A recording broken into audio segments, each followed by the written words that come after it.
I'm sorry. I We're thought good. you said no. Nope, it's still loading. We're good. Yay. Okay. So this is the second. All right. Can't Hold hold it on. down. Wow. That's, yeah. Okay. I wanted it to be that angle, but that Mhm. was really bad. All right. So this is the second interview of our epic people. All right. Do you want to introduce yourself before we start? Yes. I'm Joe. I'm a Norse pagan, and there's eclectic witchery mixed in there, but for the most part, I follow the Norse path, and yeah. Yay. Okay. All right. So describe your spiritual path from childhood to now and what drew you to this path. So I grew up Christian, Roman Catholic, and I was never really happy going to church or anything like that. And then that's what I kind of drudged through my whole life. Got my confirmation, communion, all the other round robin things. I chose the name Balthazar for my fourth name. I love that. I did not know that about you at that time. Yeah, it's because I didn't want to choose a saint. So I found a loophole. But and then I went through and went to college and had a class for it was kind of any like history, but it was magical history. And my professor was very into anything magical from the past and stuff like that and what civilizations practiced. So that got me down the path of runes and looking at runes, and I eventually did my report on that. And during that, I was watching Jen for the thrifty aspect of her videos, and then found out that there was a witchy aspect to the videos as well that I was interested in. So I started watching those, and eventually decided to go on this path that I'm on now. So that's where I'm at. If that answered the question. Yes, it did answer the question. What challenges have you experienced so far on your journey? Challenge wise is the research aspect, because I feel I've never been a strong researcher to begin with. So I like to have a text to follow, which makes Christianity very easy to follow. But yeah, it's forced me to research more, and when I do find a topic that I need to research, I jump down a rabbit hole and find out why that I was looking for that, or looking for that god, or stuff like that. So You're right. My stomach is weirdly like loud in case you hear. What did I get? Describe the deity work you have, if any. Some people don't have any deity work, and we'll start with that. Describe your deity work. I do have deity work. I don't have a daily, weekly, monthly deity process at all. What I've looked up on the Norse path has been a lot of the gods are there, but they're not there for you. Like, they'll be there if you need them, like direly, but for the most part, they're not gonna shit to do. Yeah, exactly. They're like any human in that aspect, where they have their own stuff to do and they're not always going to be around to do that with you. So when I do pull cards or I pull runes and stuff like that, I usually wait until I feel like I need to, or I feel like that is something that would benefit me at that time. And that's how I got my two deities, which is Hel and Pan. And Pan recently came to me, so I still have a lot of work to do with figuring that out.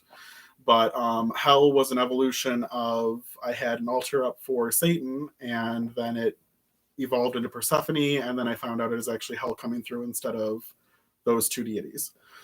So my path has been very evolutionary, where things are never one thing. It's always something that's changing and evolving and moving, which I like. It's a fluid path. I love that you know that you can change it. Mm-hmm. So many people are very black and white. This is what I follow. That's it. Yeah, I can't do that. Yeah, I can't either. Can't do that. Clearly. Yeah. And the Norse path, I really I have a love-hate relationship with the Norse path, because they are very standoffish. It's a very different deity work. and they are very like, you need this thing, and so I guess you need to be stronger. So get yourself stronger, and then come back and talk to me, and I'll say, "Good for you, you got yourself stronger." It's a lot of do it yourself, and you're kind of on your own, but you're not on your own at the same time. It's weird. There's been a lot of people that I've watched talk about the path, and it's like, yeah, they go into nature and they see the gods through animals or through actions that happen in nature, but the gods aren't there watching them or hovering over them. It's they're doing their own thing, and if you say hi to them or give them an offering, they'll take it, but doesn't mean they're doing something for you. So yeah, they'll decide maybe if they feel like. Yeah. Okay. Do you have daily practices in general that help you stay connected spiritually? Daily practices, I don't have any that I do on a daily basis, but the things that I do, I feel like setting up my altars, seeing the altars, lighting incense when I feel like I need to cleanse or do something in that aspect where something needs to be cleansed, or I feel just kind of in a funk, like that's when I go into my daily practices of what can I do? What have I done in the past that has worked to cleanse this energy or move past this? And that's how I view that. It's more of a laissez-faire kind of thing, but and that's okay though. That's and my path is similar in some ways because you would think that I have like all these different daily practices, and there's little things that I do, but there's always things that I mean to do daily that turn out to be more like when I get around to it. I can't remember to take a pill daily, so God help me when I go into old age, but you'll be me. Okay. Do you have a favorite tarot card? So I do not have a favorite tarot card. I have a favorite tarot deck, which is the Hush Tarot, which I use for any readings that my friends ask me to do or anybody that comes to me and asks for a reading. That is the deck that I usually default to. When I was doing readings for people online and stuff like that, I used the Hermetic Tarot, I think. And that's because I liked the artwork on it and it was easy to pull from it, like what you saw on the card. It was easy to pull from. So different. I love it. Go ahead. Yep. I hate that deck because it's so symbology to me. It's like math. But it's when I was doing readings for other people, it was easy for me to look at the card and look at something on the card and link it to the next card and read. So it was a flowing thing and you weren't just reading one card and this is the definition of this card. But yeah, so I did evolve into the Hush Tarot, which is what I prefer to read with. But when I was doing it for people I didn't know, I needed that kind of path piecing information. But also building off of that question, my favorite runes to read with are going to be any runes made out of metal or any kind of precious metal because I feel like I connect to them more. And those are the ones that I have focused on in that aspect. Oh my God, that's your element. Wow. That's why you can't like specifically say element this and that because your element is metal, which is more of a Norse druid path. Great. Oh my God. That just went clink. It doesn't fit in our circle. No, it so does. That's why it does. It totally does. Wait, I got to write this down because that is awesome. And I'm so excited now because now I know. And that's all we have to do is add the freaking metal. I love it. Okay, metal. I got it. We got this. All right. Okay, where am I? Do you have a stalker card that shows up for you when you... I don't have a stalker card. I do have a stalker rune that shows up to my one friend all the time. So I guess it's her stalker rune, not mine. But it's the birth rune, Berkanos, where it's for birth bringing, and she always views it as she's pregnant or going to get pregnant, and it irritates the hell out of me. It's like the tower card in that aspect where people are like, oh, it's falling apart, it's terrible. Yeah, but for her, it's not. It's something in her life, and I've seen it through watching her and listening to her, where it's not a child or something that's coming into her life. It's something that she needs to change the path that she's on. and she's not seeing it or doing that, and that's So where it'll she's just struggling. keep so it coming just up keeps and up coming and up. She until literally picked it 3 times in a row. So I don't ding, know ding, what ding. Out of 24, this is the one you're back. Yes. How many decks do you have? including tarot, runes, and oracle, it's around 9 to 10. I want to say. Yeah, I don't have a lot. Can't even imagine. There's not a lot of rune decks out there, so That's it's hard for me to find decks to jive with, or they're really cheap rune decks. Where I was gonna say there's a ton now. It's just like I have one coming in.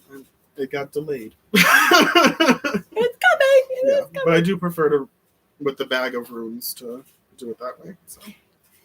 All right, wait. So this might go along with this question. I'll try to hold that in mind. Yeah. Do you have a different favorite divination method, and describe how it works for you? Yeah. So if I'm not doing runes, I did fall into it was kind of like a crystal divination that I was doing. Jessica Kolasinski actually got my set that I was using for that, but because I kind of fell out of it and wasn't really jiving with it anymore, but I would have a bowl of crystals, and they were just like the chips and stuff that I knew what they were, and so I would divine that way, where I would cast them kind of like runes and kind of like bone casting, but it was reading the crystals instead. So when you read your runes, you cast. Yes. You don't choose. It depends. If I'm reading for myself, I'll cast because I can look at it and kind of piece it together. But when I do that in front of people, they think that I'm just kind of pulling from everywhere and pulling whatever runes I like out of it. And that's not what I'm doing. I'm reading along the line of how they were cast. But if someone else is doing it, I have them meditate with the runes. I have them pull their own runes and place them on the board. And that's the good thing about runes, actually, because when they place them, I tell them place them however you want. And then I'll read it. Yeah, because I do read reversals in runes. So if they place it upside down and they don't know they placed it upside down, that means something different. Yes, I love it. So. Are you able to practice openly, or are you in the broom closet with family or friends? Or I'm open because I've kind of hit that point in my life where I don't give a crap where people think. So if anybody asks me, I don't go out there and just kind of flaunt it or anything, which I kind of should work on, because I feel like I should incorporate that into so people can actually identify me as a pagan. But I mean, throughout my life, it's always been, if you ask me, I'm going to tell you, but I'm not going to hold it from you. Right. So. Well, and I think that's going to come too with like more community stuff. Yeah. I think that we're all going to have more of that in there. Yeah. Do you connect with a specific element? Apparently metal.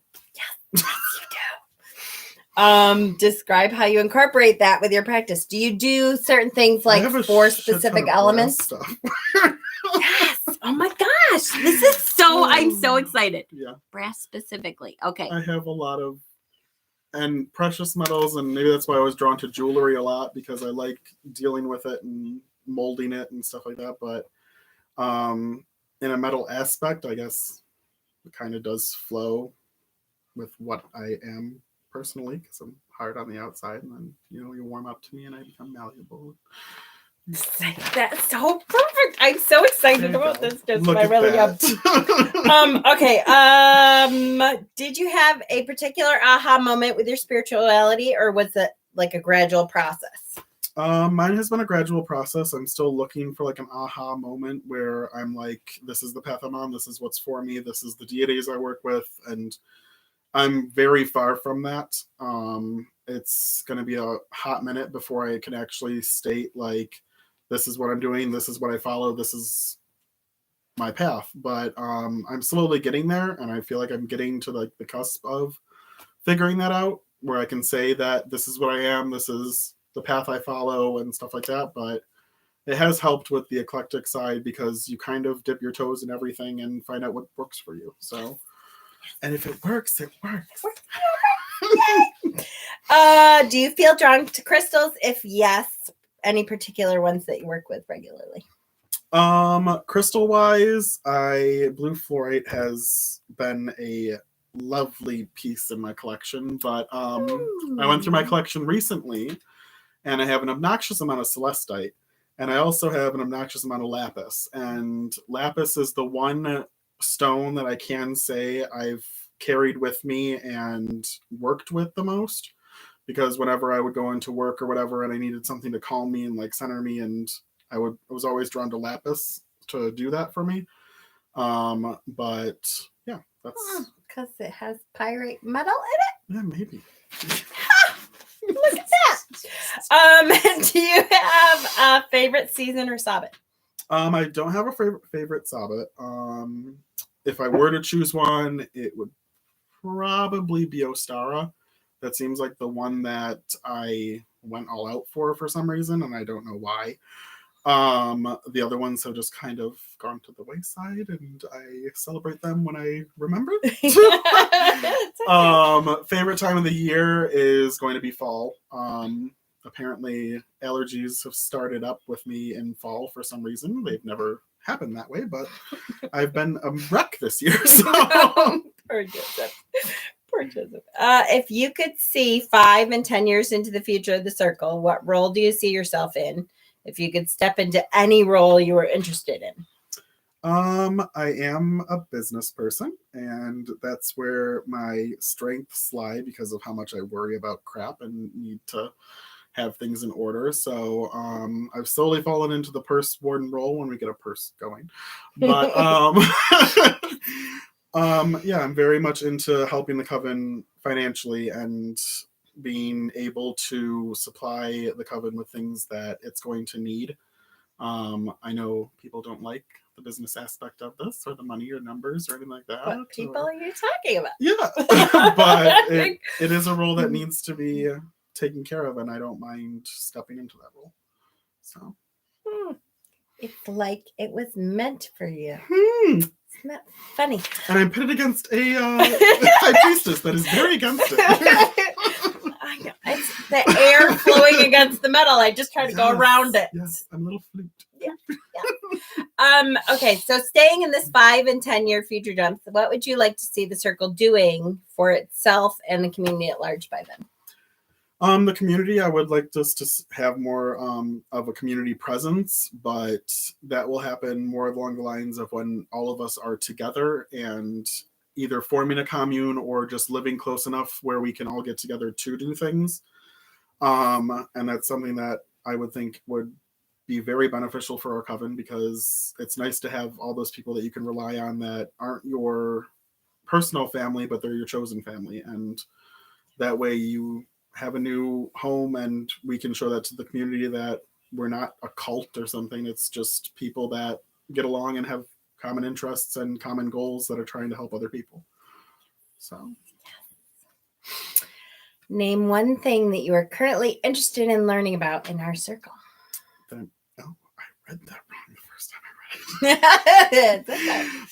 Okay. Currently interested in learning about the circle. I am interested in learning everybody's paths and where they're going with their paths, because we kind of have we fall under the eclectic witch hat that is all over the place. So finding more about people and what they like to either make or produce, and how they like to help other people and what their path kind of takes them down is great to learn about. I know a lot of people in our circle, they have been contacted by deity or stuff like that, and they've worked with deities very closely and have had contact and where it affected their life or how they were feeling that day and stuff like that. And I've never had one of those moments, and kind of learning that there are other people out there that aren't just someone looking for a quick buck on the internet doing readings or something and acting like they're contacting some lost loved one, where you can actually be close to that person and get their experiences and stuff, is something I find beneficial. So I love that. Yeah, I love our circle for that too, because it's so interesting to me, even stuff that I haven't studied, and all the people who do we have so many different aspects of everything. We have a little bit of everything. Where the fuck am I? Name one thing that you're interested in teaching or mentoring others about in our circle.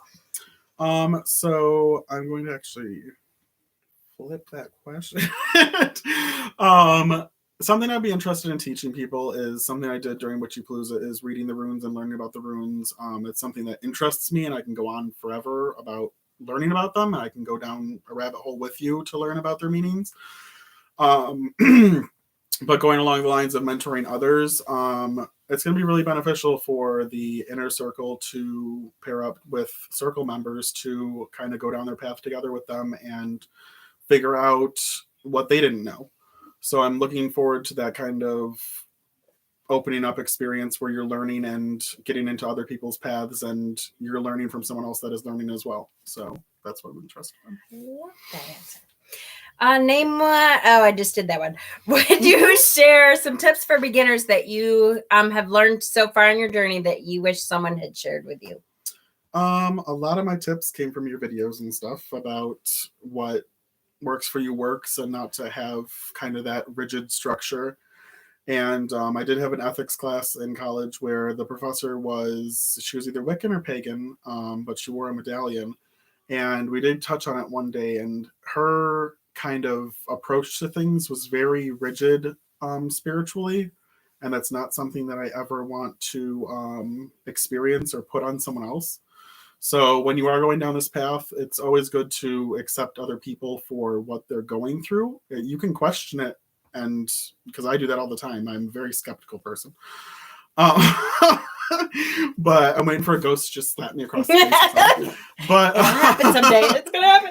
Yeah. So I mean, that's what you should always be when you're going down this path. You should be very open and not judge people by what they believe in or what they're trying to understand, and either go down the path with them to better understand what they're going through, or and that way you can kind of say you went through it with them. So perfect. Do you have personal tenants?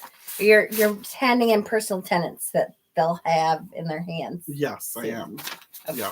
So you guys Yay. will be able to look through those when you see it. So yay. Is there anything else that you would like to say that we didn't touch on?